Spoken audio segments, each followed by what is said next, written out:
Okay, so thank you and thanks everyone. It's a pity I'm not there to try that donuts you were mentioning before, but I'm really glad to be here and to be able to talk about our work related to artificial intelligence and specifically related to green artificial intelligence. So as you said, I work for the Secretariat of State of Digitalization and Artificial Intelligence for the Spanish government. And my plan today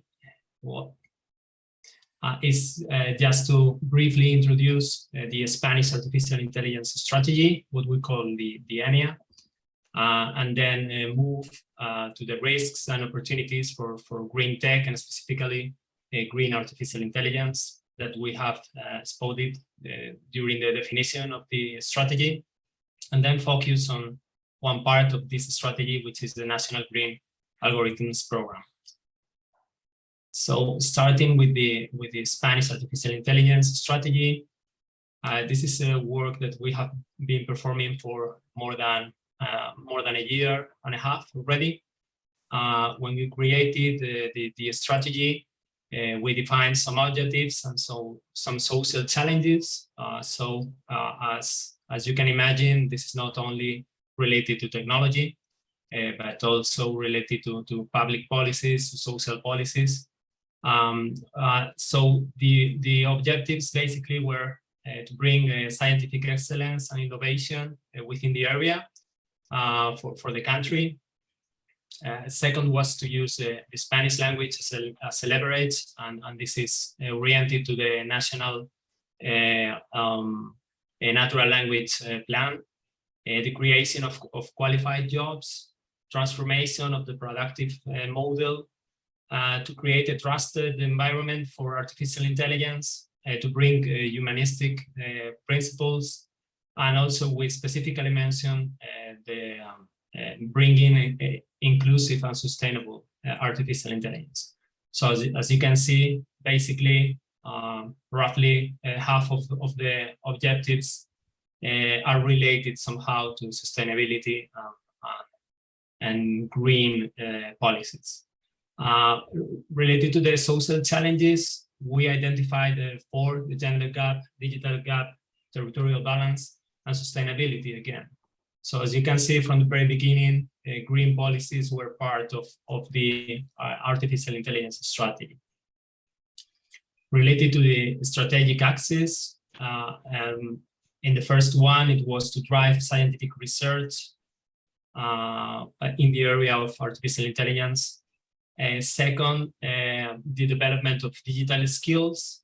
And here, as we will be able to see later, bringing a mixture of technical and non-technical, like for example, in the case of green artificial intelligence, is key for us. Third axis was to develop data platforms and technical infrastructure. And here again, related to data platforms, everything related to green data is a focus, and not only for us, but also within Europe. Fourth axis, to integrate artificial intelligence in value chains. Fifth, the support of artificial intelligence in public administration, but also in strategic national missions. What we call missions are cooperative big projects that are very strategic to us. And here again, we are financing right now 5 of them, and we are in the verge of publishing another another wave of missions in 2023 related to the 5 we are financing. Right now, 2 of them are related to green artificial intelligence. One in agriculture and second one in energy. And the final axis was to establish an ethical and normative environment. And here again, it crosses everything related to green policies. So when we were developing the artificial intelligence strategy, and we tried to deep dive in the area of green tech, we found out some risks and opportunities that I think are worth mentioning and sharing with all of you. Related to risks, we identify there is a lack of motivation, at least of Spanish companies, of the adoption of green IT due to increased costs. But that comes hand in hand with the lack of awareness of the impact of technology, and specifically in the area of artificial intelligence related to the environment. We also detected there is a lack of green tech profiles, at least in Spain again. And from a technical point of view, a tendency to overtrain artificial intelligence models in many companies, and the overuse of deep learning to solve problems that could be solved with lighter algorithms, to say so. Then with respect of regulation, we identified there is a lack of standards and tools to measure and compare the energy consumption of algorithms, and also a lack of holistic approach.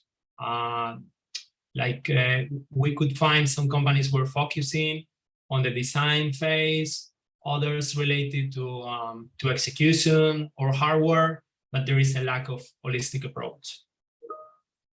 But at the same time, we identified opportunities as well.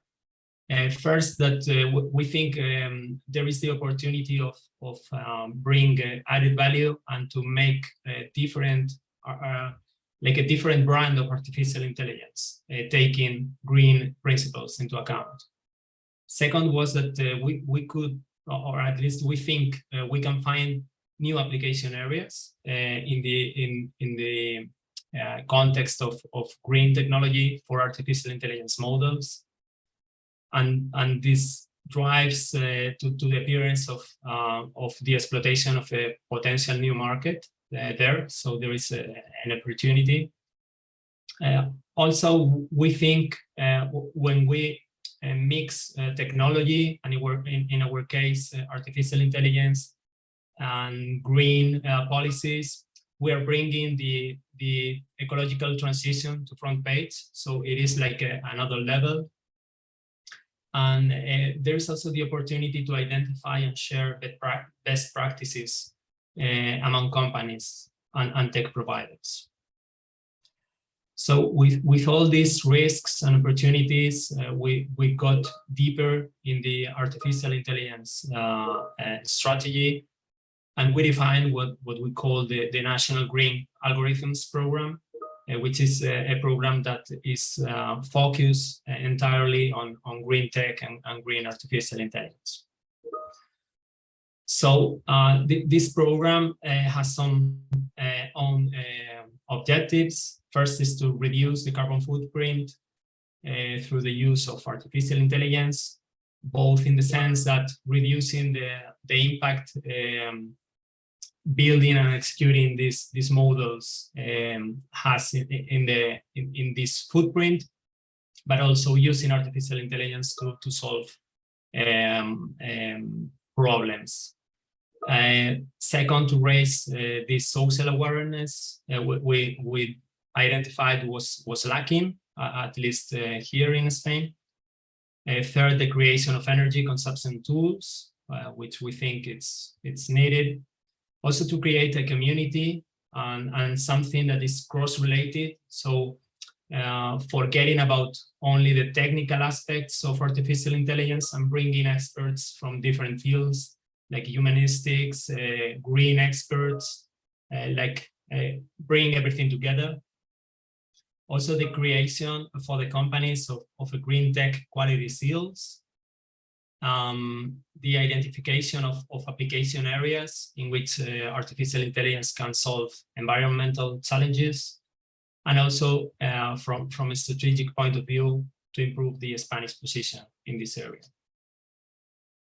So we define some strategic axes and measures, concrete measures I won't go in detail because I think it's more interesting that you ask, but just to name a few of them, I will go to the next one because I order these measures in terms of what we have done, what we are planning to launch right now, end of this year, early 2023, at where it's still in design phase. But right now we are, as I said, financing some missions related to green artificial intelligence. These are projects that have a budget of around 10 million euros. They are developed in cooperation between universities and companies. So this is ongoing. There are 5 of them already, and 2 of them are related, as I said, to green policies.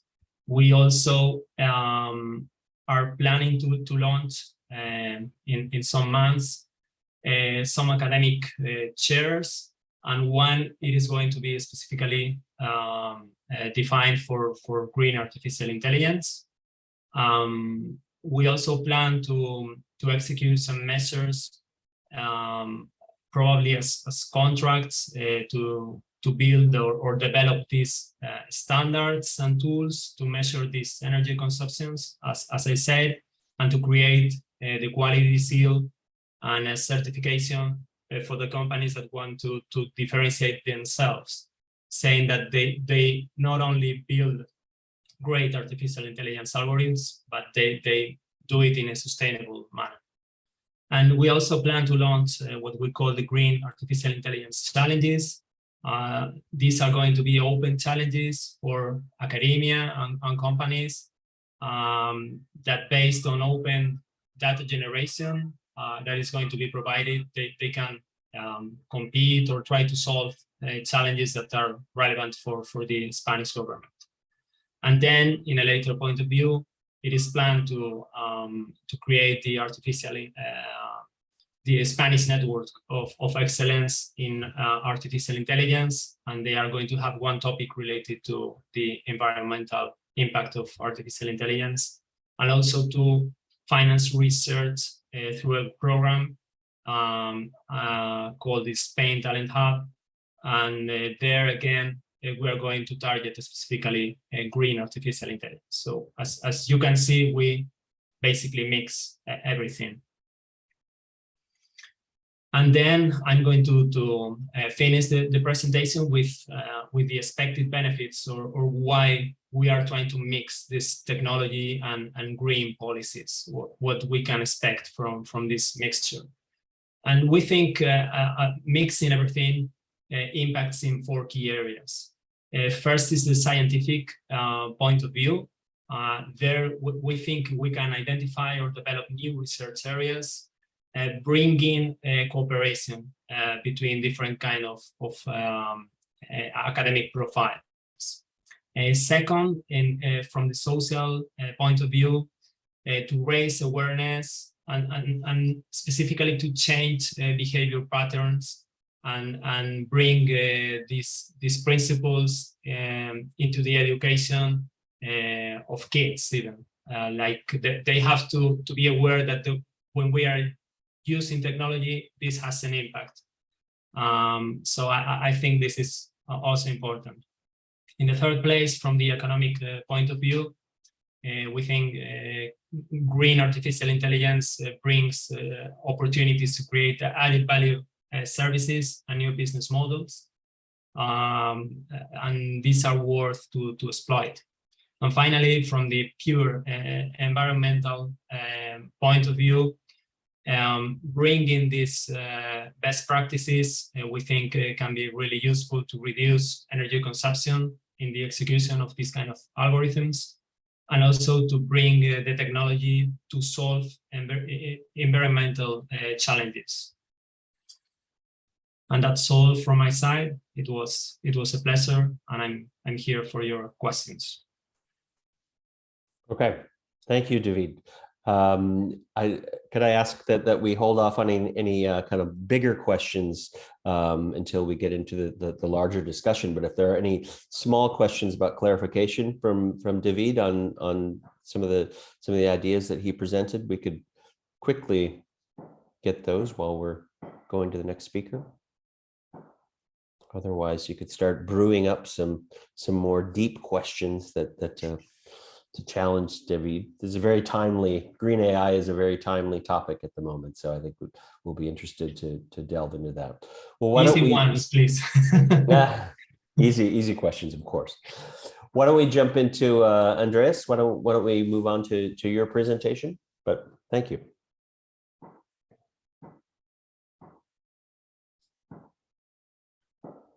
Great. Well, thanks very much for having me, everybody, and thanks, Andy, for the kind introduction. Let me first of all say I know next to nothing about ICT, and so it's a great pleasure, really, and an honor to join you today. Bear with me if I may get one or the other thing, well, maybe not wrong, but if I may not be able to dig into the technology bit into all.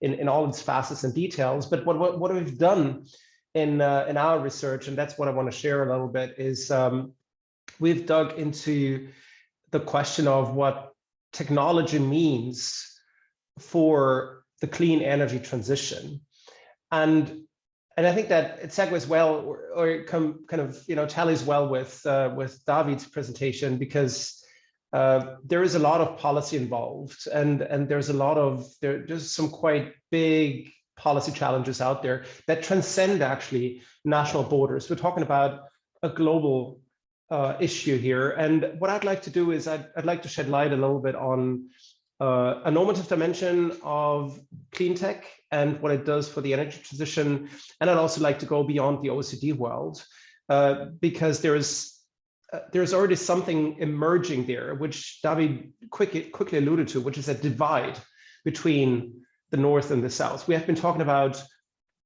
the digitalization, the digital divide. Now we're actually seeing a decarbonization divide, and that's what worries me and our team, and I'd like to dig a little bit into that. So if you had a wish free, that's how your energy transition looks like. For those of you who are not into the energy domain and don't look at oil markets and gas markets and all these kind of things every day, essentially what this graph shows you is an ideal world in which you at some point have a peak in fossil demand, that's the gray line, and so demand goes down and then renewables pick up. Until they at some point dominate the system, and that's where the world goes happily green and low carbon, and where we end up saving the planet from being burned. Now, that's an ideal world. That's not going to happen for various reasons. But the most important thing that is important to understand is none of this is a linear process.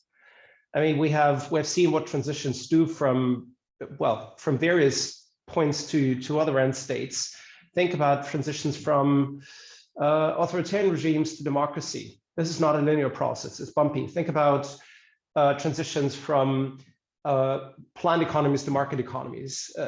Some get there, some get stuck. And so what I'm trying to say here is these are not linear processes, these are bumpy transitions, and the transformation as such is never such that one thing leaves and the other one comes in. So that's your best case scenario.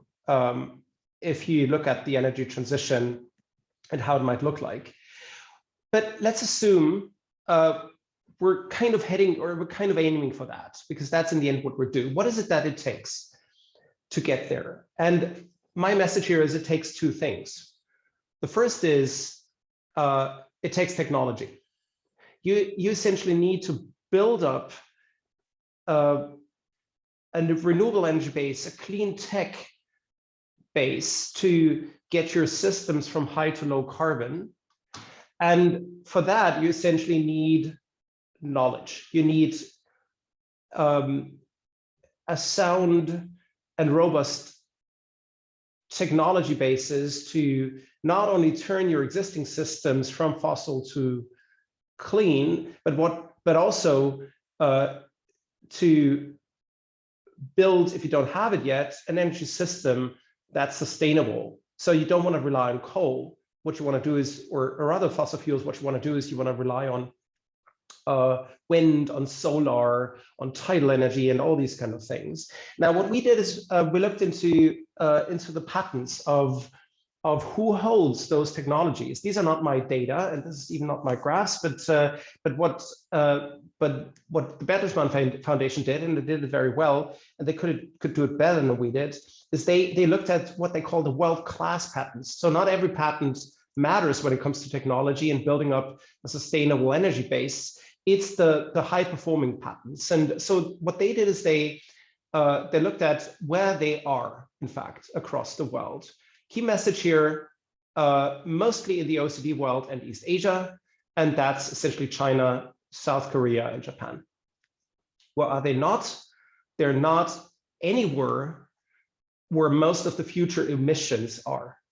Africa is missing here. Most of Latin America is missing here, and a lot of Asia is missing here as well. So we're seeing precisely what I alluded to before. We're seeing a divide emerging, actually existing, between some parts of the world that can pull this off technology-wise and some other parts of the world that cannot pull it off technology-wise.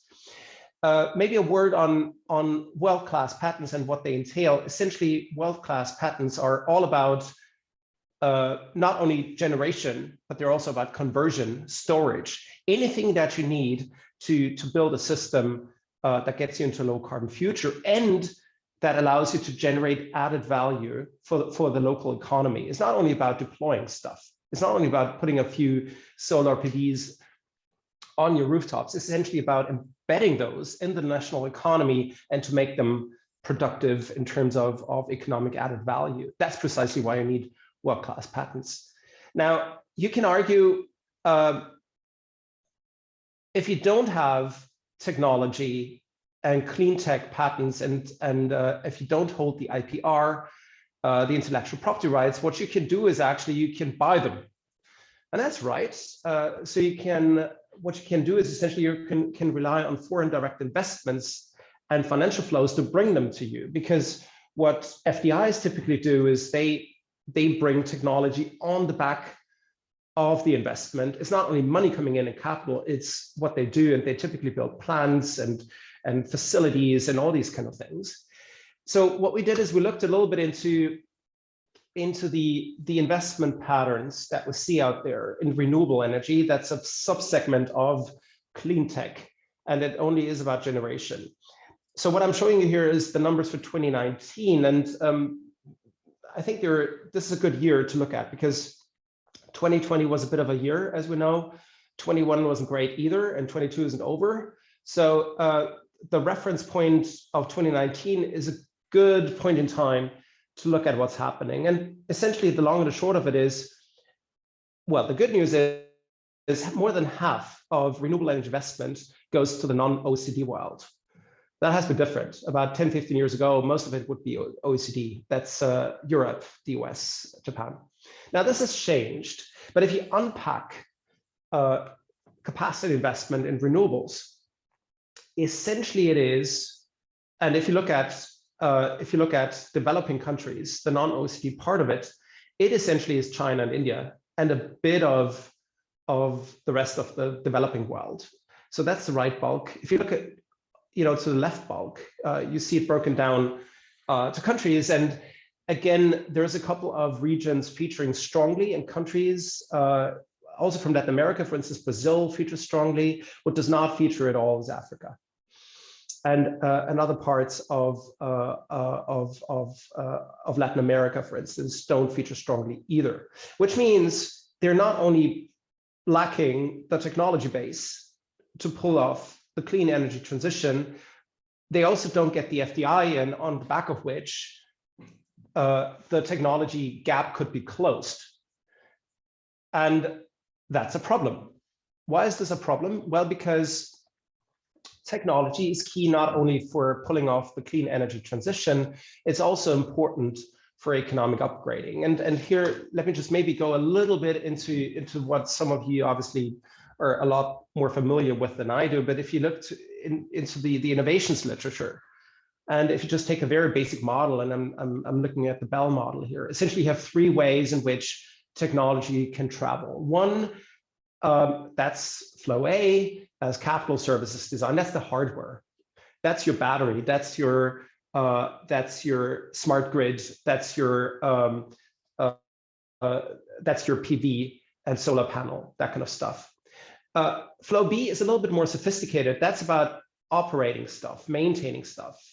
That's where we get into the higher added value segment of things. So it's about skills and know-how. But what you really want to have is flow C. You want to know how to build these things. You want to have the expertise to do stuff locally, rather than just transferring your hardware from country A to country B. Why is this important? Well, because if you look at the effect on national innovation and development, flow A and flow B effectively enhance your production capabilities. And that's great. Don't get me wrong. That's wonderful. You produce things, whatever you produce, on a cleaner basis. But what you do not do is you do not participate in the value chain of clean tech solutions, which arguably where a lot of the future added value will be in a low carbon world economy. So you get this if you have flow A and flow B, but this is what you want to have. You want to have flow C because it gets you into innovation capabilities and enhances them.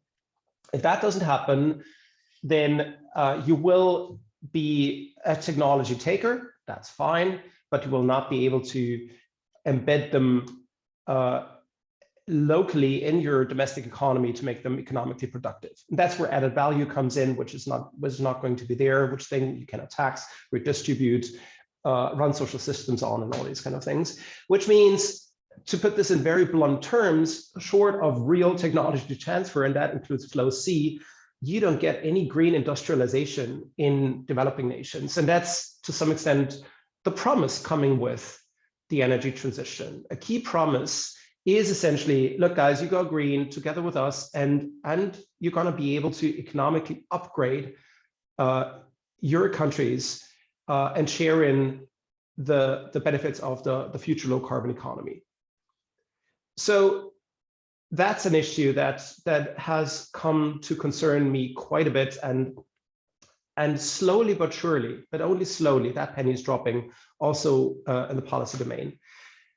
There is two additional things I quickly want to run with you through. One is, we actually wanted to know whether any of that is something that beyond the policy domain is resonating with decision makers. So we did a survey, a risk perception survey, and asked elites, so essentially executive level people in energy companies, finance industry, insurance companies, and all the rest of it, what they think a growing divide between leaders and laggards in the clean energy transition will mean.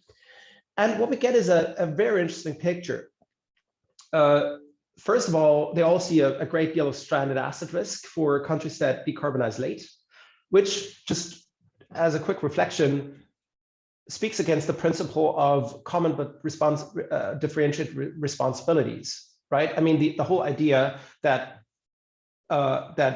industrialized countries go first and decarbonize, and others come later and decarbonize later,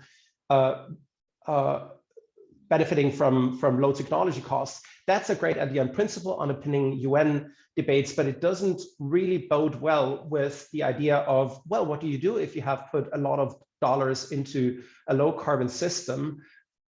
Can you still decarbonize later? And the answer is, well, it might be difficult. You got stranded asset risk, and it impacts your industrial competitiveness. And industrial competitiveness is an issue because it's not only about participating in the low carbon tech value chain, it is also about how you run and at what carbon levels you produce your in your economic systems. So if you have a very carbon heavy production system because it runs on coal, then you might actually end up being no longer able to feed your domestic products for export into the global economy because we're starting to discriminate against carbon content of products. And if we have time, we can go into carbon border adjustment mechanism and all these kind of things that the EU is actually pondering at the moment. So essentially what this means is a high risk of some of the laggards essentially leaving the global economy.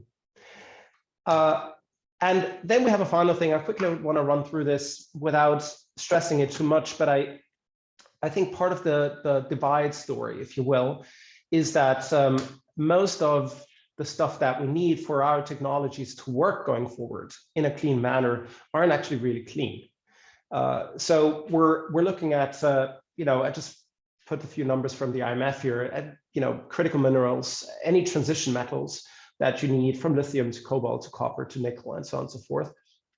The problem with that is that the way they're extracted isn't very sustainable.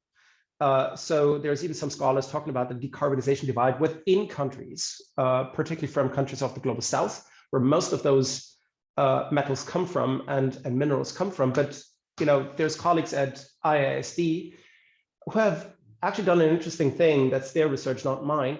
They have essentially taken a map of where most of the extraction of those minerals is taking place. That's your blurbs, and then have asked, how does this correlate with fragility, political fragility, economic fragility, and corruption in those countries? And the long and the short of it is, unfortunately, there's a lot of overlap between the regions and countries producing minerals for a clean energy transition and them not being highest up on the good governance index, which means we might actually see some kind of green extractivism. And I think Narmeen is going to talk about that a little bit later on, coming into the picture, essentially raising a number of very important normative questions. And that's precisely my last point. At the very end, what we're looking at here is not the energy transition and technology as such. It is essentially a matter of justice, because you got to ask tough questions. I mean, who is to benefit from the transition? At the very end, what we're looking at here is a bunch of northern countries benefiting most as things stand, because they will gain most of the added value out of a clean energy transition.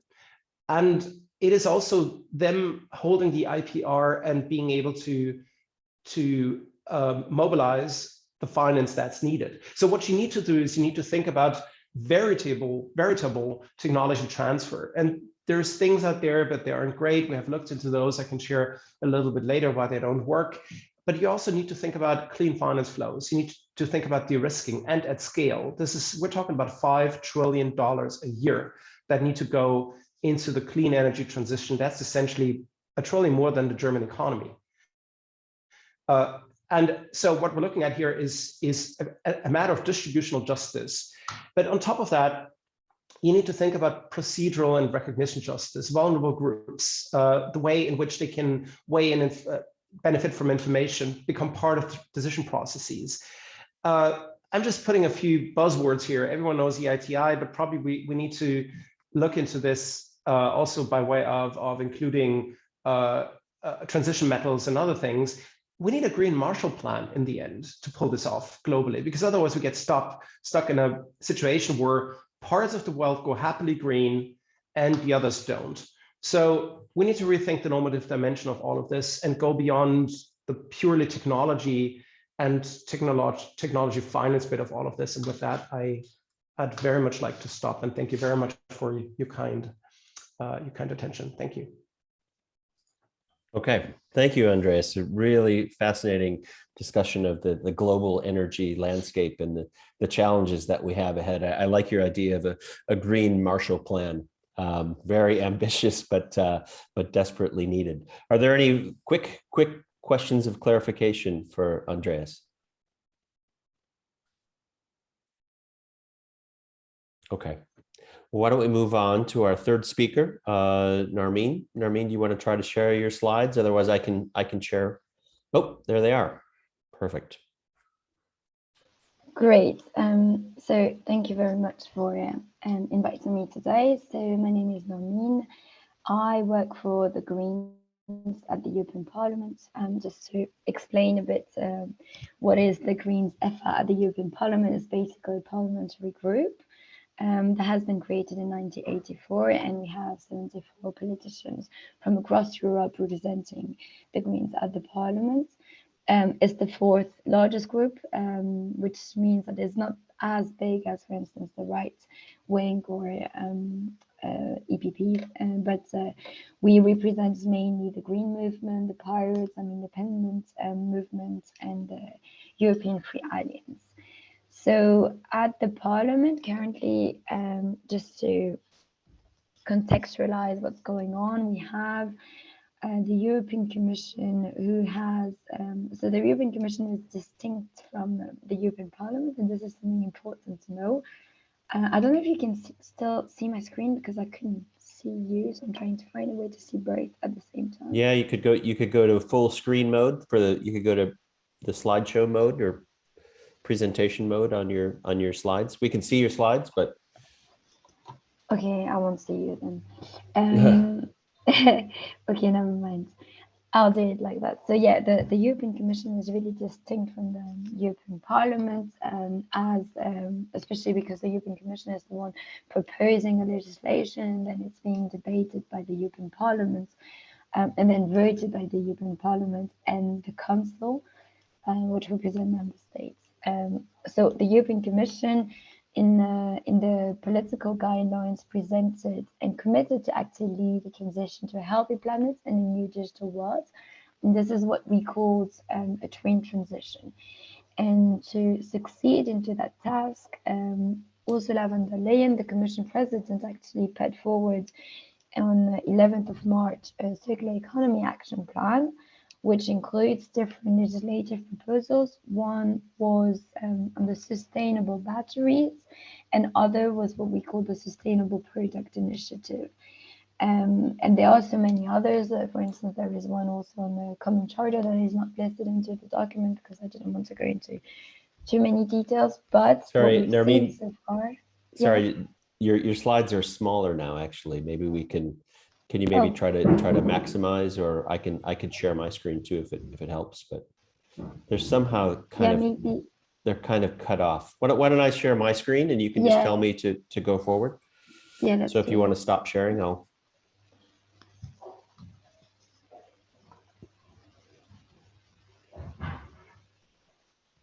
Can everybody see that? I see thumbs up in the crowd. Okay, so I will go forward. Perfect. Next. Thank you. That one? Yeah, that one is perfect. Sorry for these technical issues.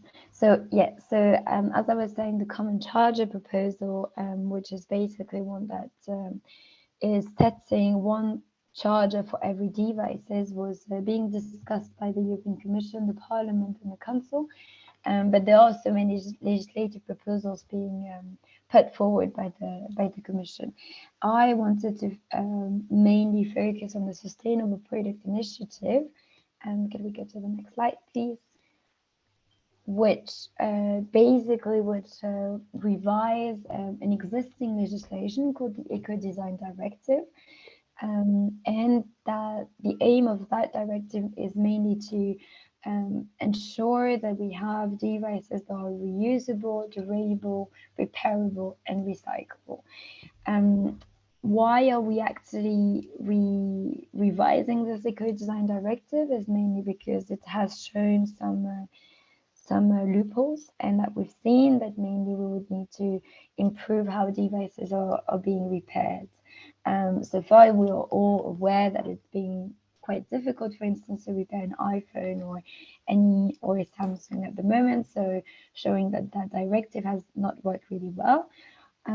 Just so that you know, the parliamentary work has not started yet. We've seen the proposal, but it's going to be discussed in the upcoming month by the Parliament, and we expect it to be adopted in 2 years' time. So by 2024, we expect a decision to be made on that Sustainable Product Initiative. And one additional element that you need to be aware of is that the initiative is not only discussing what ICT equipment or electronics equipment should look like in the future, but also touch upon textiles, furniture, steel, cement, and chemicals. So it's quite a broad policy. It's quite a broad legislation. And next slide, please. So what we've been, us as Greens, aware of is that obviously the European Commission is quite committed to lead the transition. However, there is no fact that at least show that the digital technologies have a negative impact. And the issues that we've seen so far is that there are a lot of investment, a lot of talks on what a green tech should look like without knowing what type of impact it has. And this is why the Greens at the Parliament decided to commission a study that assessed the environmental impact of digital technologies. And that study was conducted by independent researchers. Maybe you know them, but it was commissioned with Green IT, a French organization. They only work on green tech, mainly for a couple of years now.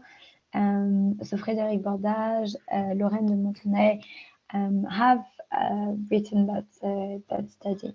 And what we found out, I mean, first, the methodology used is a life cycle approach. We've decided to use that approach mainly because we wanted to have a multi-criteria type of study. That means that include different aspects such as the ecosity of devices, the climate change impact that it has, etc. So, and the life cycle assessment was also quite key for us as it includes 28 member states, including the UK, because at the time we commissioned that study, we didn't have Brexit yet. So we've decided to still include the UK. So it is the first study to have, or to at least assess the environmental impact of digital technologies across Europe. And what we wanted to achieve with the life cycle assessment is really to understand better how the manufacturing phase, so meaning from an extraction of the raw materials to the last factory gate, was included, but also we wanted to include the distribution phase and the use phase of it, so how electricity consumption was being used, and finally the end of life phase with the treatment, the recycling, the incineration, and landfill of waste of devices. Note that the study includes AI, autonomous vehicles, raw materials. So it has a focus on certain case studies, like more precisely. So feel free to have a look. I can also share it in the chat later. What we found out basically with the study is that tech has an impact, which is not something that is stated clearly by the European Commission. And this impact is basically 40%. And it's due mainly to the depletion of metal resources, the use of fossil resources, but also to the manufacturing of devices. We also find out with the study that the electricity consumption of it is 10%. So, and it's expected to grow since we have more and more devices, but we also have a lot of new infrastructures such as 5G coming in different countries. Next slide, please. Yes, and so what and what we also what has been showed with the study is that 71% of the environmental impact from the end user devices and not from data centers. We all have heard on TV shows or even in media that usually it's because you share email that you're impacting the planet. It's completely wrong, and this is something that needs to be stressed even more. And the last thing is that we wanted to have the study mainly because we wanted to have clear and transparent data being shared, because there is a lot of opacity in the way green tech is being discussed at the European Union.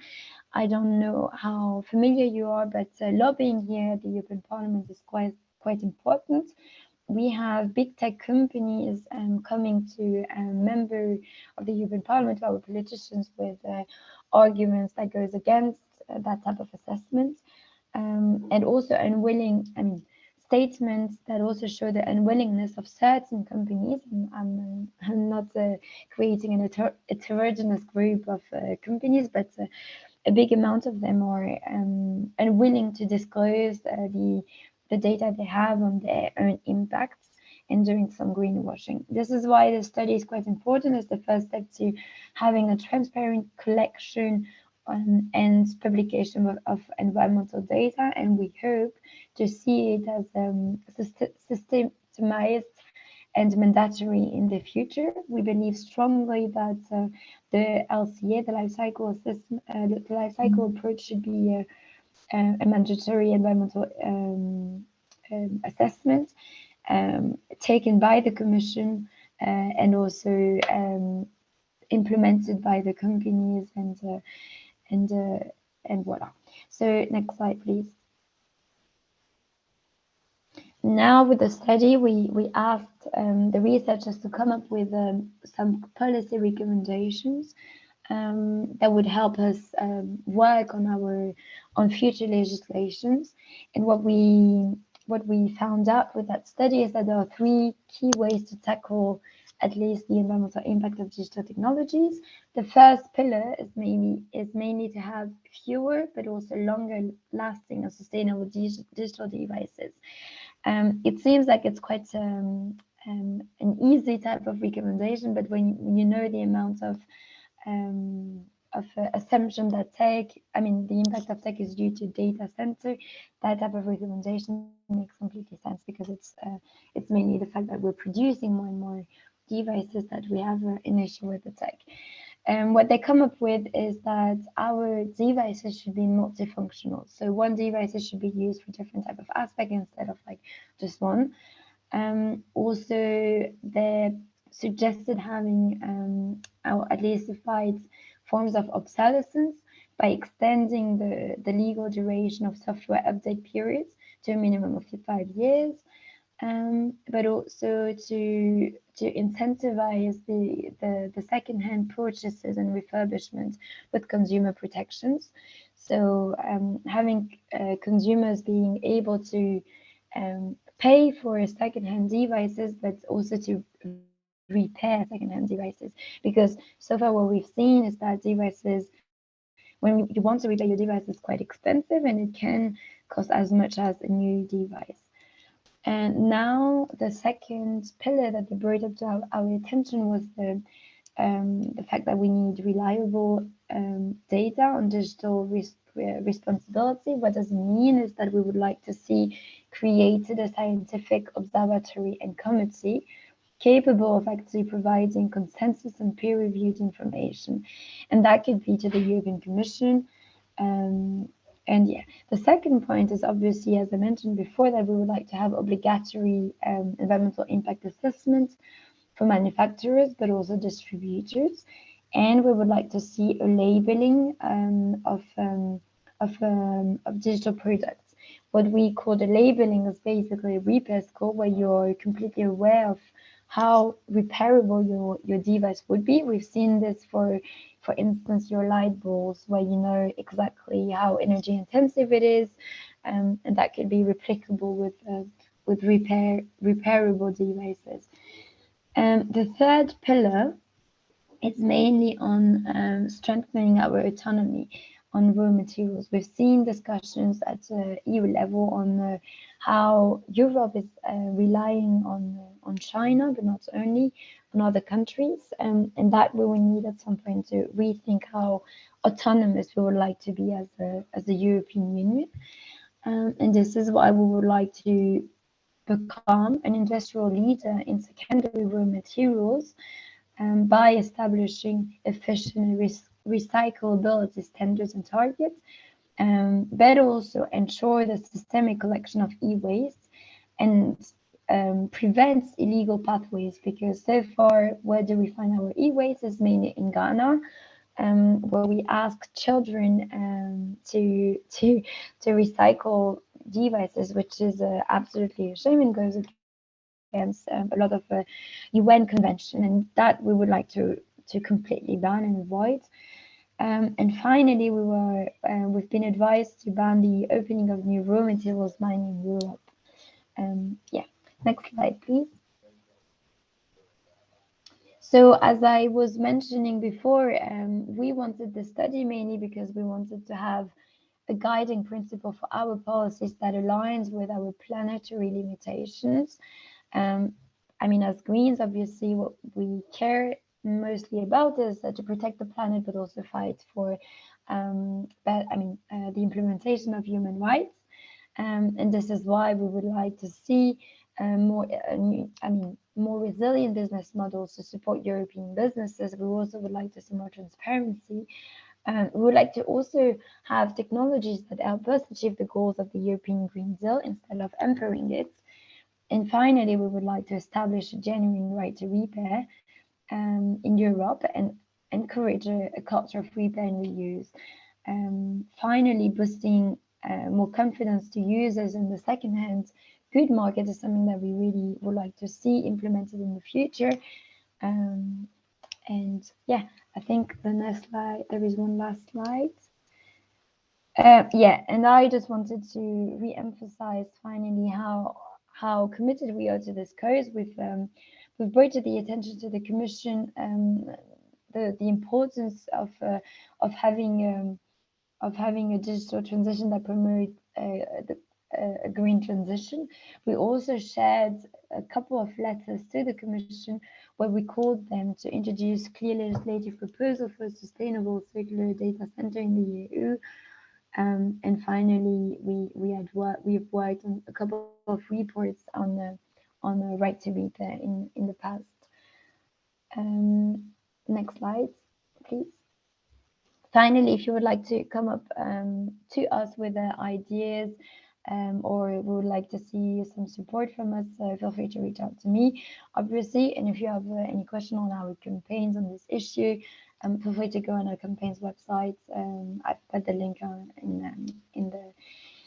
in the slides. And finally, we are organizing ourselves in events that also touch upon green tech, but from a more social perspective on workers and consumers. So if you'd like to come and watch this webinar, I will be happy to share it with you in the chat later. Thank you for your attention.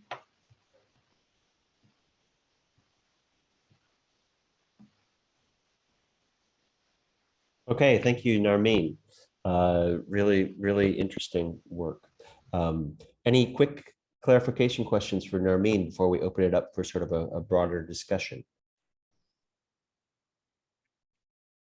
Okay, well, thank you to the three speakers. We can see there's a diverse ways that we're looking at technology, sustainability, and policy making.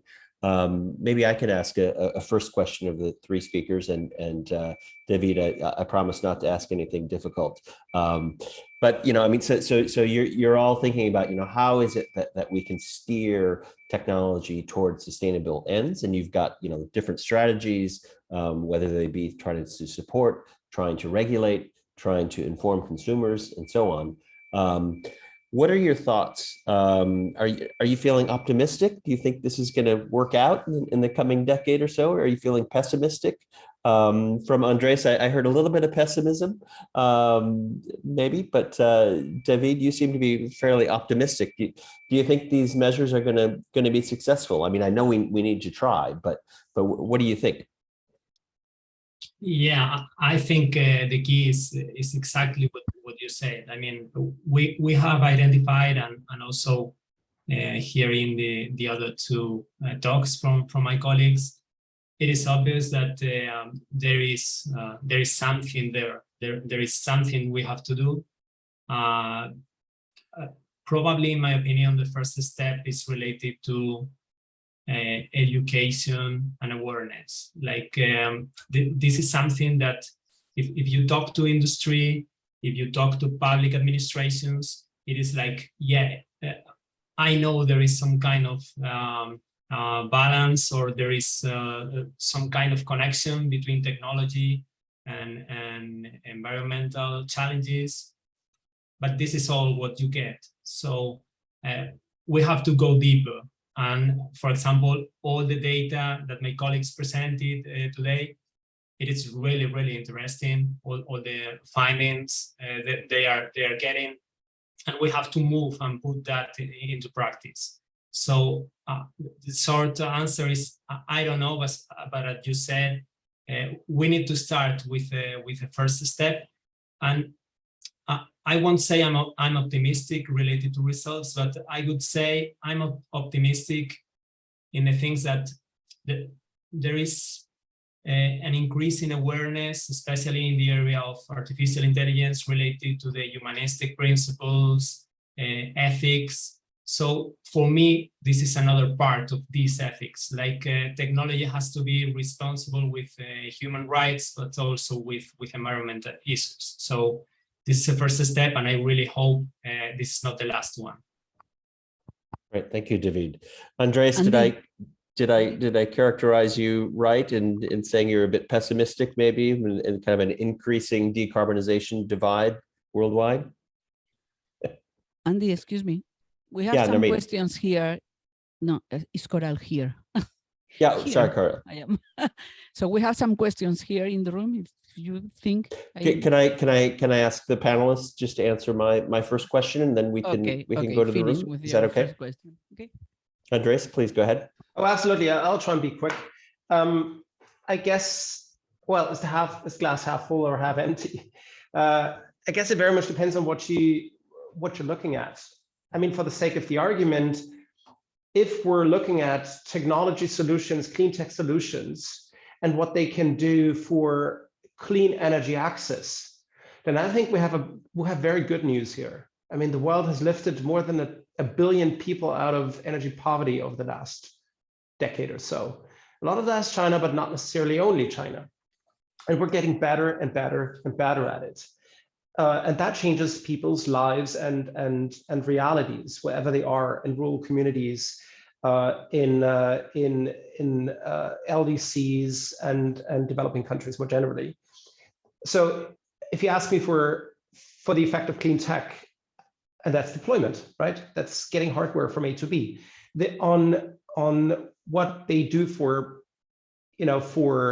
gender equality, for economic activity, for the degree to which students can study in the evenings, whether hospitals can keep refrigerators running and maintain operations, throughout the day. These are all things that change people's lives and realities. And here we have good news. When it comes to achieving, and I think that's important, right? But when it comes to the Paris Agreement and the climate targets, I think it's important to simply acknowledge the fact that at the moment we're investing around $2 trillion a year into clean tech and clean tech solutions. We need to invest 5, and we're not even getting there, not closely, which means we'll likely not achieve the climate targets, and which also means we will not stay well below 2 degrees of global warming. And that's essentially, unless something happens, what you can extrapolate from the current numbers. Now, you can say that's terrible, or you can say, well, that actually means we simply have to work as much as we can towards deploying clean tech solutions across the globe at scale, and then see where we end up. We will inevitably end up in a different world from today. And it will be a world that will in some places be warmer, in some places will be colder. We'll see more extreme weather events. We need to hedge against all sorts of uncertainties, but this is something we have to do anyways. Staring at the well below 2 degrees Celsius target is, I don't think, very helpful. And so the answer is not really glass half full or half empty. It essentially is about where do we get with the current trajectories and how do we hedge for the fallout And what do we do in order to maintain the lives that we call human across the globe? And I think that's the question we've got to ask. Okay, thank you, Andres. Yeah, not an easy question to answer. Narmeen, and then to you, what do you think in terms of optimistic versus pessimistic on the future? Can we kind of get ahead of technology and steer it towards sustainability, or do you see more challenges than opportunities ahead? I would say there is, I mean, I'm still quite optimistic in the sense that the European Commission came up with a legislative proposal, even though we had to wait for about 10 years before it happens. So there is still new legislative proposals that are coming, and that there is a willingness from some key stakeholders to see some changes. But obviously, the lobbying is quite difficult to tackle, and a lot of misperceptions are still taking place. And even from a citizen perspective, although people care about the planet, it will be difficult to make them admit that tech could be bad, and that we have to reassess the way we plan our use of technologies and infrastructure. So I think this is also why we need scientific to be on board when it comes to raising awareness, because political groups have quite a difficult time of doing that alone. I would really encourage a type of scientific campaigning on the issue, because even though the IPCC did one, I mean, on tech there is no famous one that has brought any attention on TV or on social media, and I think it's the right moment to do so.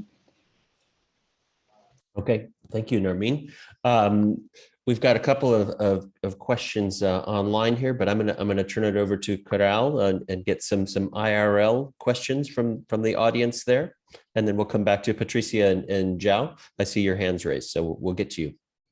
Thanks for your patience. Okay, so I don't get any feedback from the microphone, but you can hear me online. Yeah, great. Yeah, I'm Daniel Pargman from KTH Royal Institute of Technology in Stockholm. And I don't know if I have the opportunity to ask two questions, because I have a question each for the first two speakers, but I'll actually go for Andreas, who said that he had some tough questions, because I think I have some tougher questions for him. So I saw your image where you said best case scenario is, you know, we decrease fossil fuels and then we increase renewables. But fossil fuels today are between 80 to 85% of global energy that we use. And we've built that infrastructure over 200 years and using multi-trillion dollars of, you know, and in the history of energy transitions, moving from whale oil to kerosene, which was obviously much better because we were running out of whales, that took 20 years. Going from wood to coal took 75 years.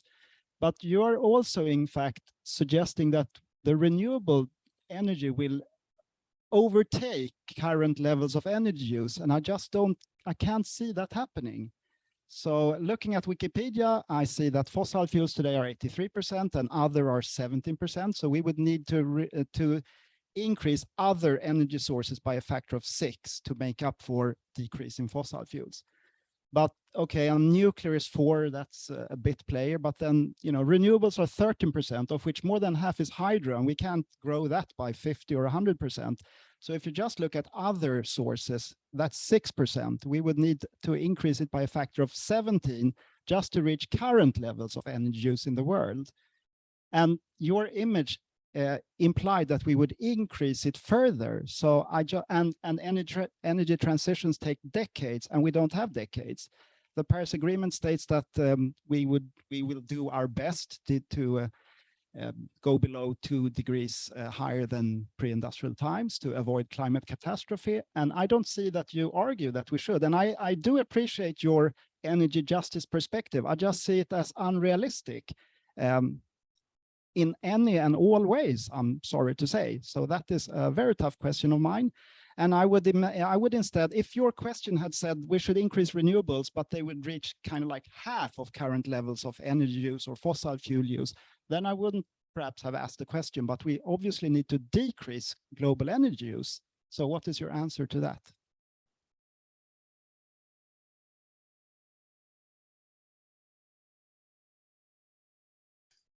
I should take this right away.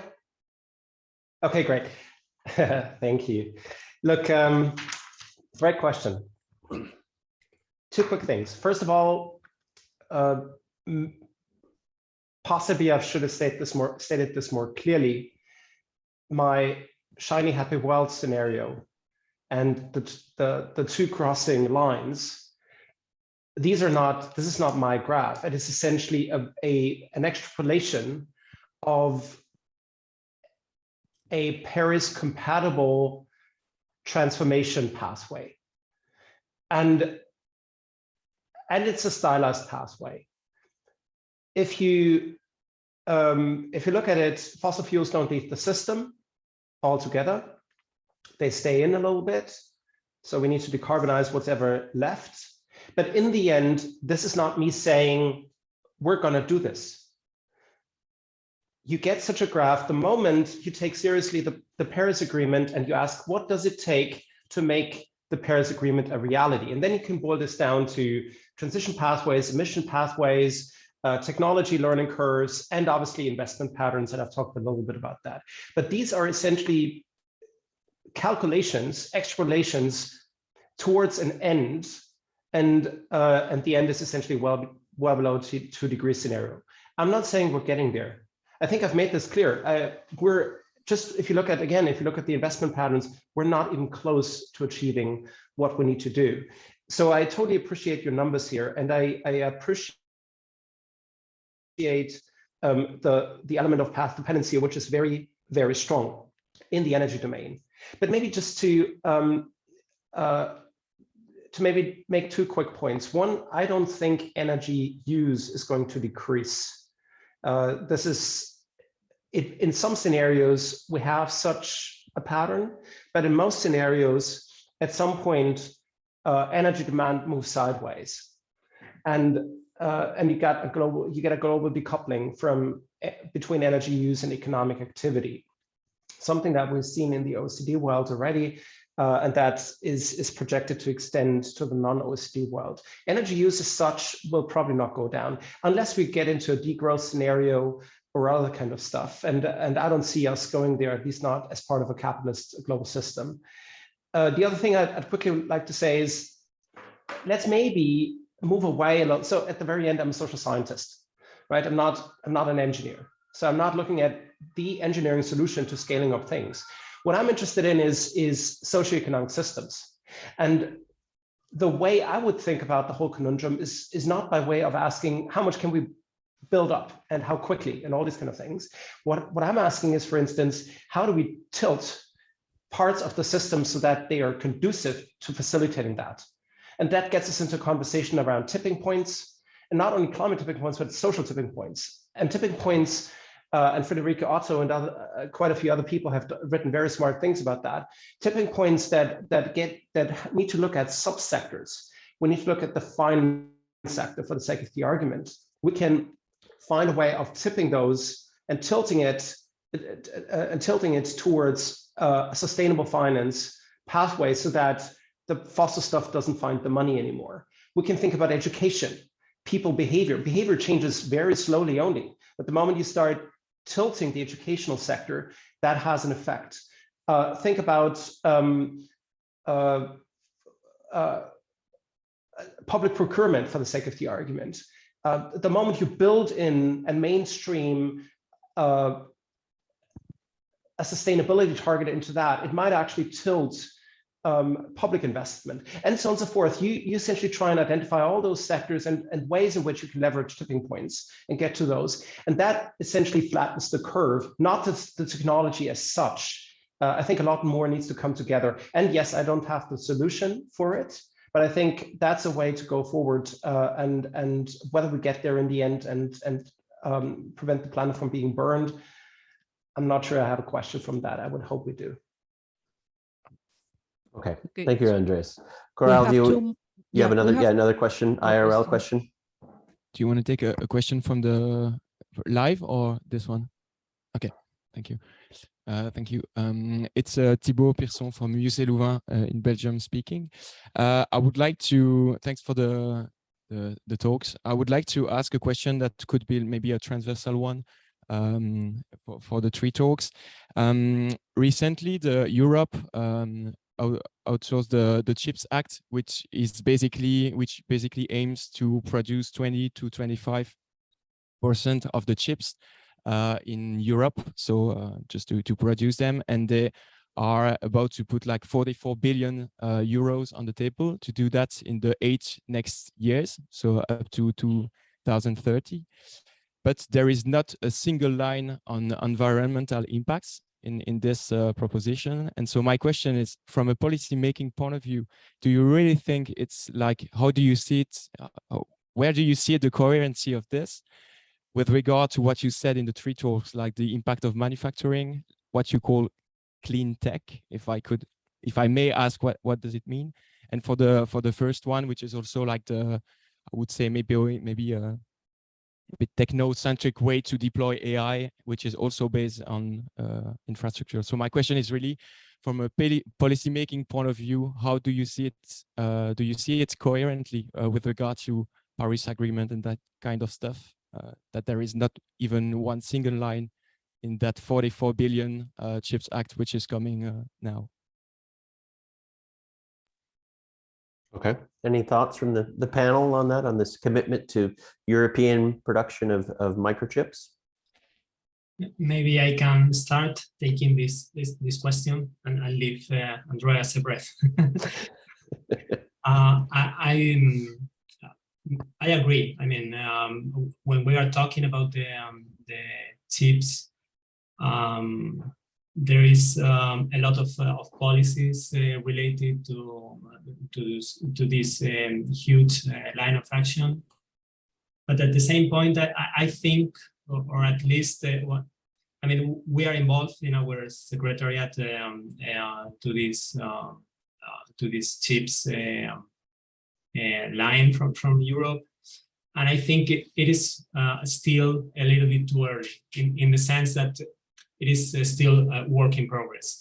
In Spain, for example, we have created a strategic project for this CHIPS Act from Europe, and it is still work in progress. So we are in the phase of defining which kind of use we are going to make for this money, if we are going to apply aids, what are the implications of manufacturing. And from that point of view, I can tell you that everything related to manufacturing, this is probably the first thing that we are going to define. We are involving the ecological transition ministry for this definition. So I am pretty sure it will for sure have some kind of green implications. And I think it is also really interesting, and we are working on that as we create in a later point this year a green seal and the certification for companies. One part of the certification is related to hardware. So for sure, the kind of manufacturing, the kind of chips you are going to use to execute the artificial intelligence algorithms is a part of this certification and acquiring this green seal. And as I said, this is cross-related to the Ministry of Economic Transition. So short answer is still work in progress. I agree. I would have been happier if the European Union made a like more critical the part of the green implications of this chips strategy. But at the same point, I understand it is still a little bit early. Okay, thank you, David. Nermeen, I think you have some thoughts on manufacturing. What are your thoughts on this chips debate? Yeah, So I just wanted also to explain the legislative process, because that has a big impact on the way the text is being discussed. So as mentioned before, when the Commission comes up with a proposal, then it's being discussed by the Parliament. The Parliament can submit some amendments into the text, but then for the amendments to go through, you would need a certain amount of members of the European Parliament that agree on that amendment to be added. So I would say the first issue here is that the legislative proposal from the Commission didn't include anything. But then when it will come to a member of the Parliament to add any amendments, it will be difficult. And we've seen this already with the AI Act, where no reference to the environmental impact of digital technologies were being made. Same for the Digital Services Act, where nothing was included on this aspect, and where the Greens were pushing for amendments to be included, and they were completely voted down by other political groups. And this is also why, at the end, your text doesn't include any references to really important aspects of tech and greening the tech. So that is something that we're extremely unhappy about, and that we've also brought it to the attention of other political groups. Being 74 member of the European Parliament, that would not allow us at least, to see an amendment voting up. So it means you require a majority of people, but then you need to make alliances with other political groups. And so far, we've seen that only the left and sometimes the socialists agrees into that direction, but the rest of the Parliament completely disagree with an approach on sustainability in tech. Then when it comes to the definition of greening the tech, indeed, it's quite a broad concept. Everyone has a different perception of what it actually means. I would say when using that terms, for us, it really implies that we're using a technology that, before the deployment of that technology, a clear assessment has been made on whether it's reusing, for instance, refurbished goods, or taking raw materials that has been used in the past. So it is a tech that actually aligns and enable us to actually meet our Paris Agreement, rather than avoid us or hamper us from doing so. It's not about a renewable tech, because renewable tech are not necessarily green tech. Obviously, they enable us to have to meet certain climate objectives, but at the very in the way they're being manufactured, they're not green tech. So I think that's, I've tried to answer all the questions that were asked. So. Okay, thank you, Nermeen. Andres, I know you need to jump off. You've got an urgent meeting that just came up. Any thoughts from you on this, or any final comments before you need to jump off? Yeah, thank you. Just very quickly on two things. What's clean tech? There isn't a standard definition of it. In the end, it refers to low carbon or carbon neutral technology solutions on the supply side, when it comes to operations, and when it comes to demand side measures and technology solutions. So anything from renewables on the supply side to smart grids when it comes to operation to essentially demand side technology solutions, ideally fostering a clean carbon neutral energy system and use. This is in the end what is in it, and it comprises all of the above. The question obviously is, and that's debatable, what really qualifies as clean? And I think Narmina has just made a wonderful point here. This is renewables are not necessarily renewables, and clean is not necessarily clean. It very much depends on whether you look at technology itself or the way it's manufactured and produced, and that raises a whole bunch of questions, including raw materials and the carbon footprint and all the rest of it. But that's a different conversation. Let me just quickly comment on the EU Chips Act, and I guess the key issue that I would point to is it very much depends on what it is that you legislate for. The backdrop of some of the moves that we're seeing in Brussels, and that goes for the Raw Materials Alliance, the Battery Alliance, and yes, also now the Chips Act, is related to resilience issues that came up during COVID and after, when we found ourselves, actually Europe, when many parts of the world found themselves being deprived of access to some of the strategic commodities and advanced products that they need to build things that keep their economy running. I mean, I just would like to point you to the example of German car makers essentially not being able to produce cars simply because one chip was lacking. And that's precisely what informed some of the moves here. So what we're looking at is resilience issues. What we're looking at is supply chain issues. What we're looking at here is essentially a debate that tends to be more geoeconomic in nature, surrounding reshoring, nearshoring, and all these kind of things. And I guess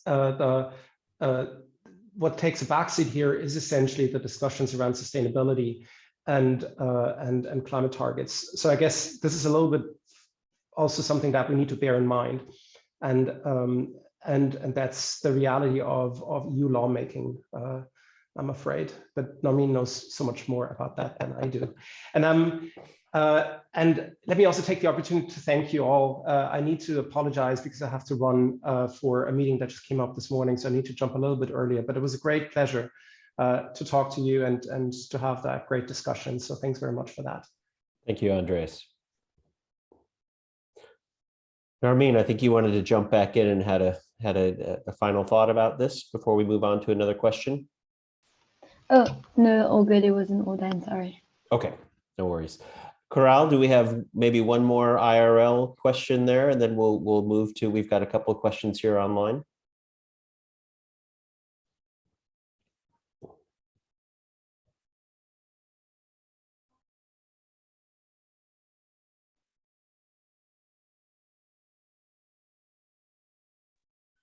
We don't hear it.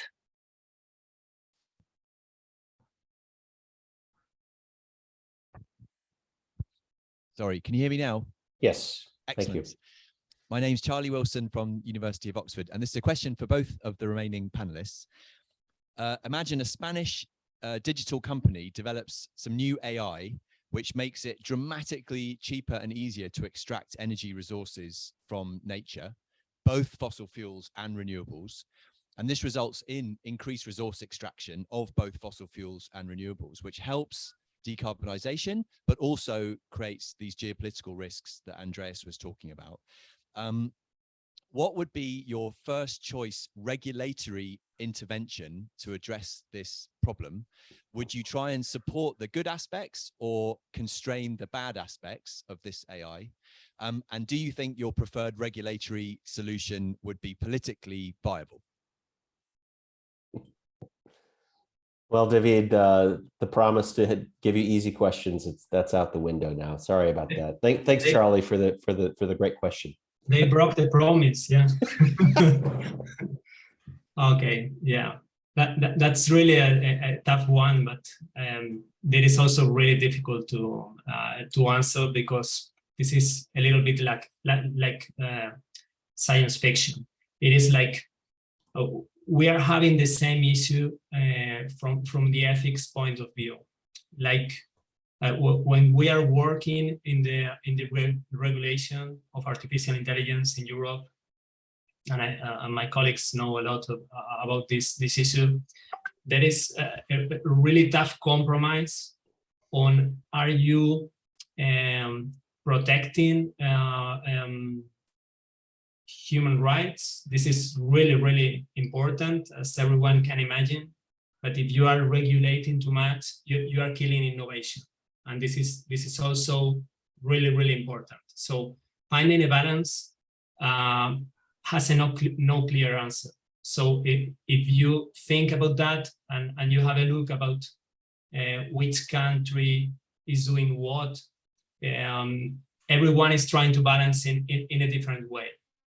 So from my personal perspective, I think everything has to start with some constraints, but you can be really tough on the constraints from the regulatory point of view, because innovation is really important. Like if you don't allow this company, in your hypothetical question, to come up with that solution in the first place, you are missing something. Like in science, at least that is my personal view. It doesn't make sense you start regulating something that you don't know if it's going to come to life. So usually, from the scientific point of view, science brings something, then you react from the regulation point of view. Artificial intelligence is no difference. Like we have had artificial intelligence solutions for many decades. Now that everything is starting to explode and everything is using heavily artificial intelligence, and you have different platforms, you have more data, you have social media. This is the right time to regulate that. It didn't make sense. You had this discussion in the 90s to say something. So for your hypothetical question, I think I can point three things. Like first one, I am not in favor of regulating something that has not happening here. So I am for innovation first, regulate later. This is my personal point of view. Second, bear in mind, when you start to regulate something, this is a really long process. So answering your question in this hypothetical situation, that company would come up with something that has some implications.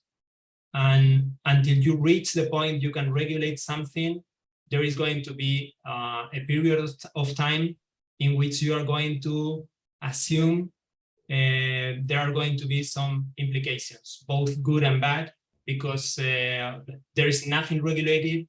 You have to regulate something, but this is not something you can come up in a couple of days and you have a law in place. So you have to assume there is going to be a transition, and maybe it's nasty in some ways or has some kind of implications. But at the same time, and this is my third point, this impasse period gives you more information about what you have to regulate and what it is not worth regulating, because it could have other implications, like you would kill competition from companies, you would kill innovation.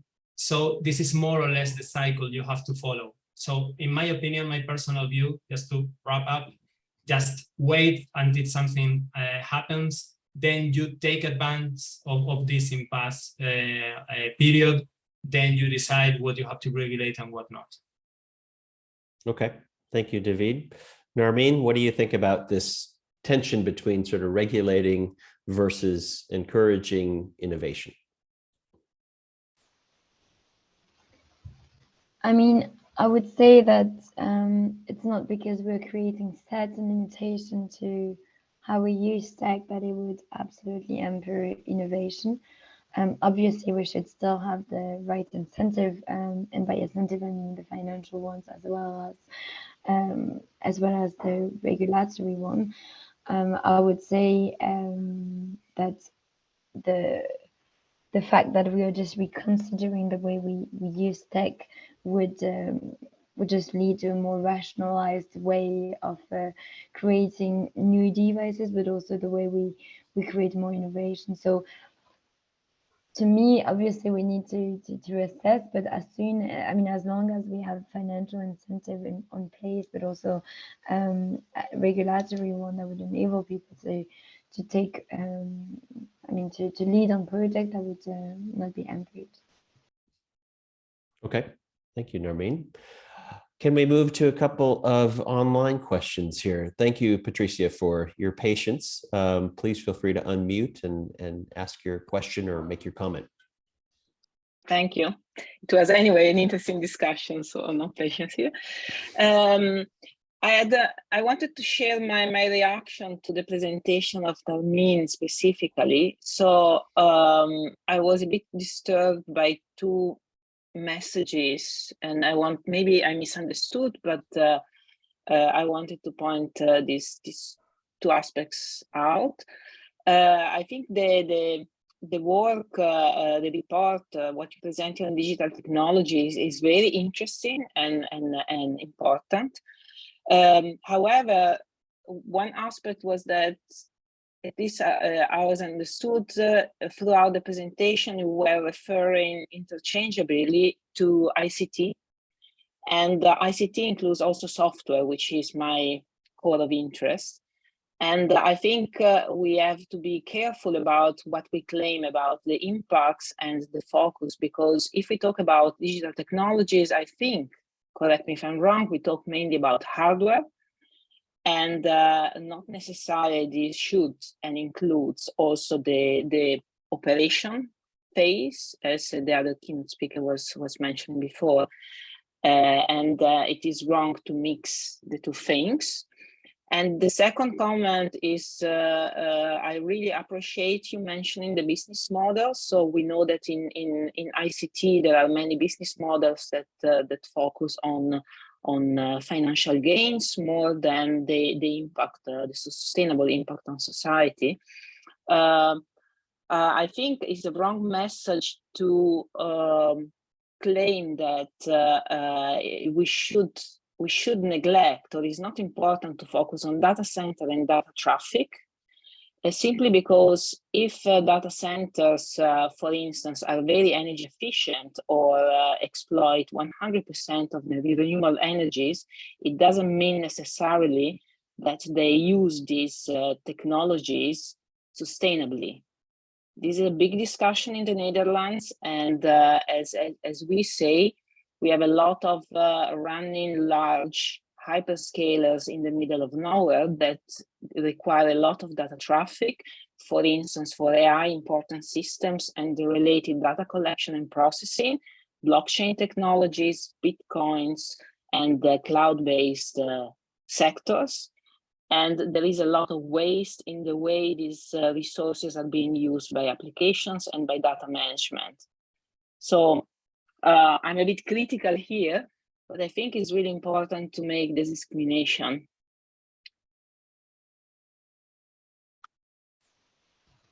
Thanks a lot, Patricia. I think on the, so excuse me if I am also unclear because I don't have a scientific background. I've learned throughout this entire process how to use the right wording. So sometimes I don't even use it properly. So the people who work with me should be quite ashamed of the lack of or misuse of certain words I use. But from what I understood when we commissioned the study is that certain data did include software aspect within the study.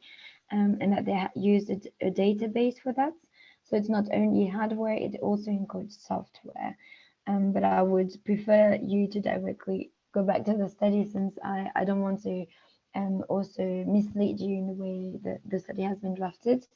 And when it comes to the data center and the business model, for sure, maybe it was a bit misleading when I was saying that manufacturing was one of the most important phase, but mainly because here in Brussels, it's how it's being perceived, and it's just a way of prioritizing where we can actually legislate or not, and how we can legislate in the first place. So when I say that we should first start with manufacturing, doesn't mean that we shouldn't care at all about data centers, and it's not of our interest to do so. And that we shouldn't care also about the business model, the impact that it has. But so far, because of the priorities set by the European Commission, we've decided also to, and also based on the data we found out, we decided to focus on manufacturing rather than data centers. But I'm not sure. I'm answering your question really well. And if you wanted me to add additional points on data centers and also on business models, so feel free to come back to me on this question as well. Yes, I understand priorities and focus. I think indeed my concern is that, for instance, the data center associations in the Netherlands, which is very large and is trying to steal a lot of funding for the use of renewable energy resources and land to agriculture and drinkable water, I think is a very important question to ask ourselves. If over 95% of the data center manage data that is never used or is not necessary, then maybe we have a bigger problem. So I think these aspects should be considered by the European Union. And I'm happy to continue the conversation offline. No, absolutely. You're completely right. I think it's not something that we undertook, and also maybe, you know, our MEP, Kim van Schorentak, she's Dutch, and she's really on that aspect. She's completely aware, but for sure the study doesn't touch upon that aspect directly, but mainly because we've decided to have one focus, which was what's the negative impact of tech, really. I mean, from a more scientific perspective, and but it doesn't mean that it's not a conversation that we don't want to take on board, but also see more perspective on this. I mean, I would love to hear your perspective on how it works in the Netherlands. Sadly, I don't speak Dutch, but I do speak German. No so problem. if you have any documentation that are in other languages, I would be absolutely happy to read a bit more, and also to see how it impacts different countries, because in France, for instance, it's not yet a big topic. And I think it's really a Dutch national topic, and I've seen a bit some coverage being covered also in English, but in other countries, EU countries, it's a non-topic so far. So if you have more information on this, also action that you would like to lead, I would be more than happy to hear from you as well on this. Yes, thank you. Okay, thank you, Patricia. Let's go to João Ferreira. João, thanks for your patience.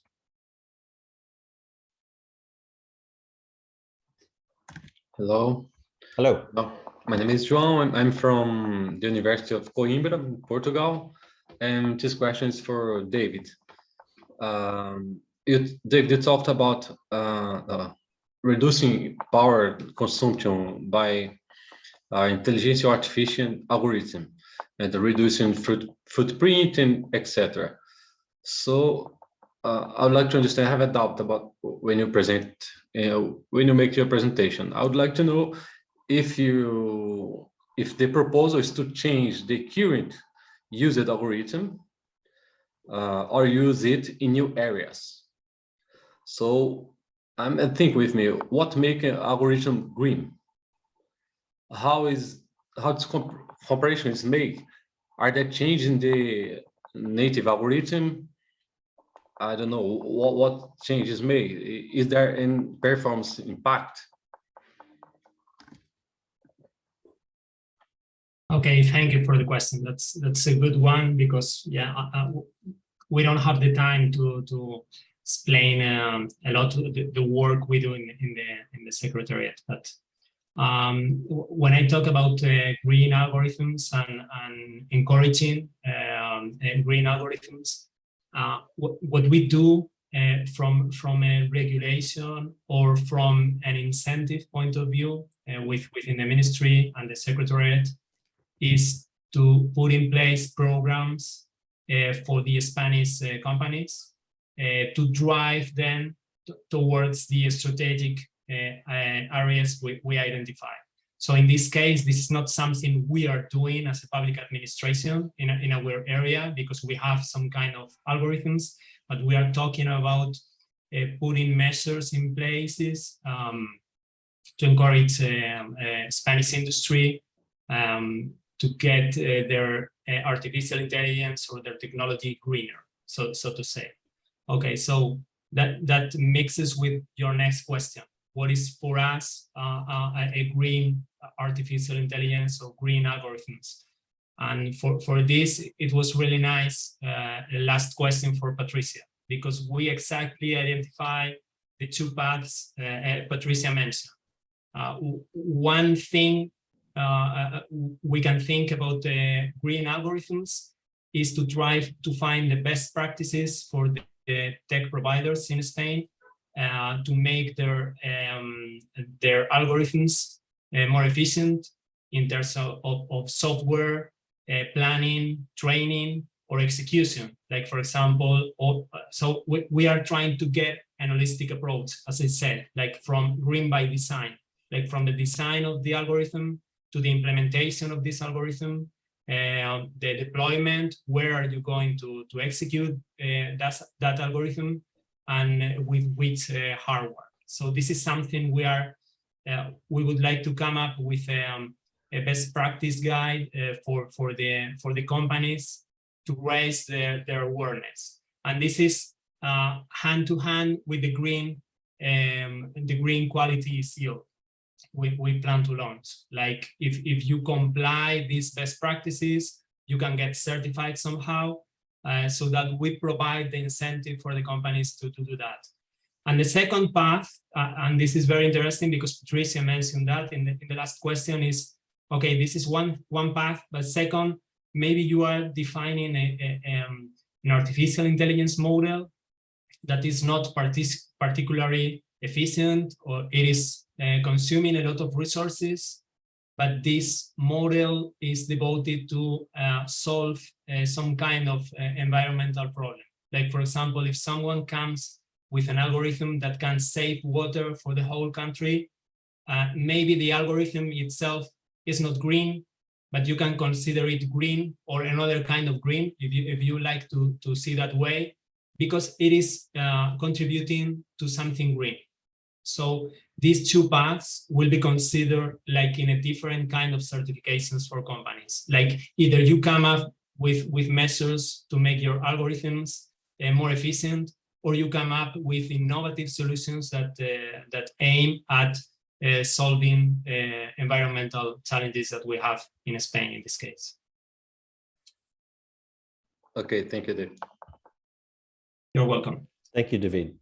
Coral, do we have any more IRL questions there? We have one more question. Can you hear me? Yes.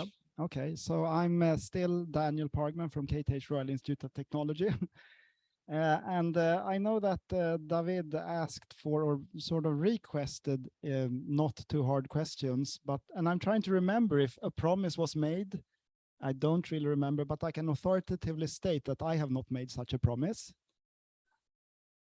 Okay, so my question is, when it comes to AI, I mean, of course, or we could explore and develop and use AI, including for sustainability purposes, green AI or sustainable AI. But my worry is that the non-green AI will outweigh the green AI. So there are ample opportunities perhaps for AI to use a lot of energy, of which some will be used for sustainability purposes.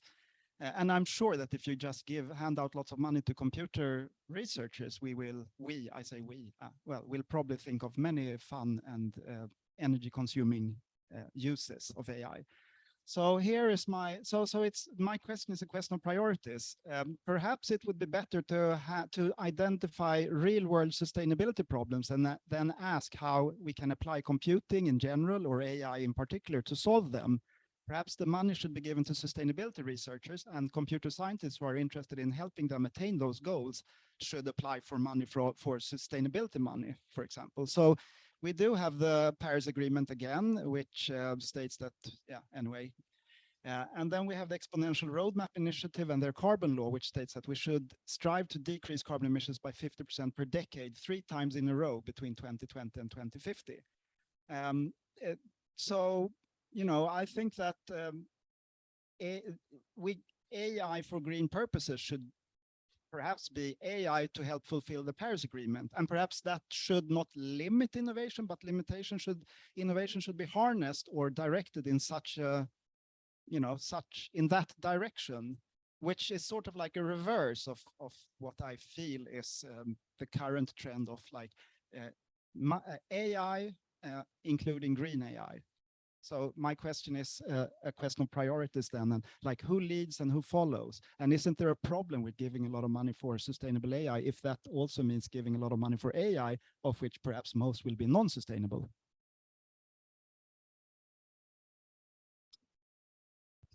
Okay, that's a good one, and I can forgive you. It is tough, but it's good, so that's fine.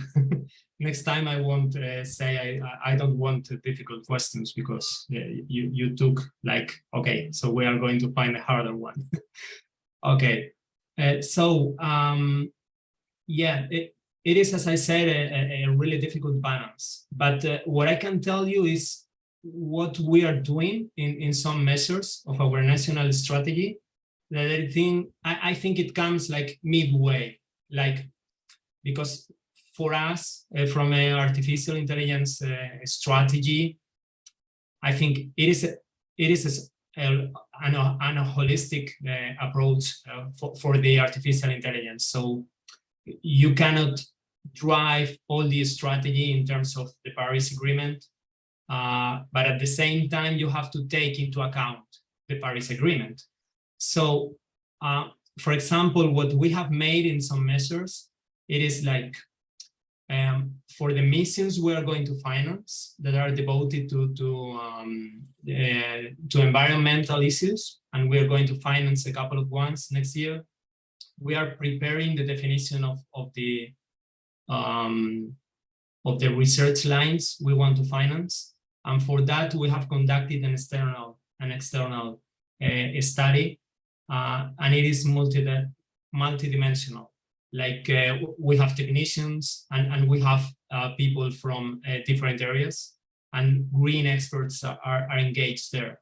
So that makes, like, for example, when we have been financing cooperative projects in the past, we found out, like, if you just define a topic like apply artificial intelligence to e-health, for example, it is like companies or people that are going to apply for these aims, they are not going to take anything green into account. And that is also true even if you define a topic like artificial intelligence to solve something green. They are just going to use words to get the finance, but they are not going to define really what is really important for you from a strategic point of view. So the approach we followed this time was like the opposite. We are going to make a study prior to the definition of this aim, so that the concrete topic we are going to finance, it is not going to be a title. It is going to be like a use case request. So in that sense, you can engage people, not only technicians, to take all the aspects you mentioned into account. That is one thing we have made for this measure, and I think it is going to work. Like it is going to be the first time, but I'm really happy with the progress we are doing that. And for the second, a second measure that can be interesting for your question is that for the research areas we are financing in this strategy, we also find out, we are finding out that, especially in Spain, researchers tend to be like not really cooperative in many areas. So the program we are financing next year, it is going to be multidimensional. And for example, we are identifying the kind of researchers that should collaborate together depending on the topic. Like, for example, if you are researching something for artificial intelligence and e-health, you need to have someone from the medicine area to apply for that kind of research, because you need some kind of cooperation. If you're going for in our case, a green area that we have also identified, you have to involve people from the green research in your research group. So we have shifted a little bit from individual financing to researchers to finance groups of researchers, and it is going to be mandatory that all the group cannot be like one artificial intelligence expert from University X and another from University Y, but it is going to be multidimensional and with different profiles. And this is going to be evaluated. So in that sense, I think we are breaking a little bit these barriers you are mentioning in your question. There is another question here, Andy. We have time? Yes, please go ahead. Okay, hello everyone. Can you hear me? Yeah, awesome. Thanks for the discussion. So maybe I'm gonna ask Narmin to pick this up, because but I think this is also interesting for David. So a couple of times we've seen mentioning eco-labeling, and this is something that I find quite interesting and quite difficult. And it's clear to me how this is done for digital products, or this could be done for digital products, because we have a manufacturer, and as long as we have traceability, I can envision how we can do this eco-labeling thing. But when you talk about digital services, it's very difficult for me to imagine how we can build these in a generalizable way that that can work for all the different digital services that we have. So I am aware of a few eco-labeling solutions or attempts that we have in our community, but it's usually we have always the same problem, which is how to generalize this and how to make sure that this works beyond our experimentation setting. And okay, is it better? Okay, so I'm going to be short with the question. So probably some of you couldn't hear the whole story, but my question is, are you aware of any eco-labeling attempts for digital services? Any examples, or do you have any guidelines or a roadmap how we can do eco-labeling for digital services? Thank you. Great. So as a question about eco-labeling, it's straightforward, mostly straightforward with digital products, but when you get to digital services, how do you eco-label digital services? Narmeen, I think he was thinking you might have some ideas, but David, you might also have some ideas on this. But Narmeen, any thoughts? I mean, so far we haven't really, I mean, we only worked on the eco-labeling of products, which is a bit, I mean, just to also redefine it and how we could potentially reuse it for an eco-labeling for services. The one for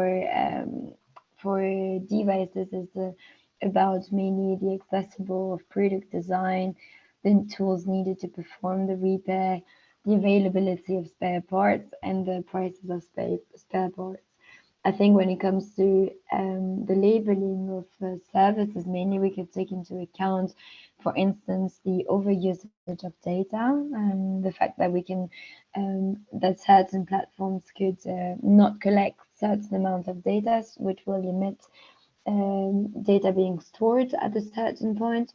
But also, I think the one that I've looked into, but it wasn't us bringing the idea, it was a couple of researchers. It was about the colors being used, because website that has a lot of colors, a lot of like dynamic within the website, use more storage. So I think that could be something we can take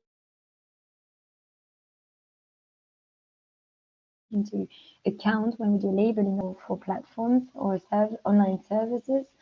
And yeah, I can't really think of anything else, but I know that this has been a topic discussed in France, but I just can't remember the name of the researchers that I've looked into when I had a look at it. And yeah, mainly that's all I can say so far.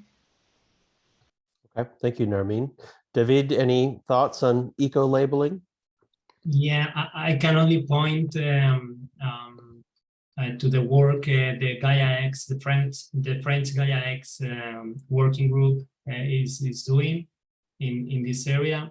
But when we talk to them and what we are gathering from the Spanish industry, at least in the area specifically of artificial intelligence, there are a couple of questions that arise every time. First is there is no standard or even a standardized procedure to measure this consumption. So that it is really difficult to compare between companies, because each company makes their measures in a different way or measures different phases. Some of them are not taking into account some phases of the training of the algorithm. So it is really difficult to compare these things. And second is a lack of tools or easy tools to measure that. So one of our first priorities for the National Green Algorithms program is to conduct a research and try to develop something, some kind of guidelines, or maybe calling them standards can be a little bit petty because there are no standards, but yeah, make some work on that, because you cannot reach, in my opinion, eco-labeling if you don't have a procedure of measuring and tools before that. So we are even missing the previous step, at least in artificial intelligence. Okay, thank you, David. I think we are out of time for this session. I know we're holding back everybody from going to lunch, which is always a dangerous thing to do. But please help me in thanking Narmeen and David and Andres for just a wonderful conversation. Thank you. Thank you all. You're welcome. Thank you. Have a lovely day. You too. Thank you, everybody. Enjoy your lunch. Please have some lunch for me and Narmeen and David and everybody else online.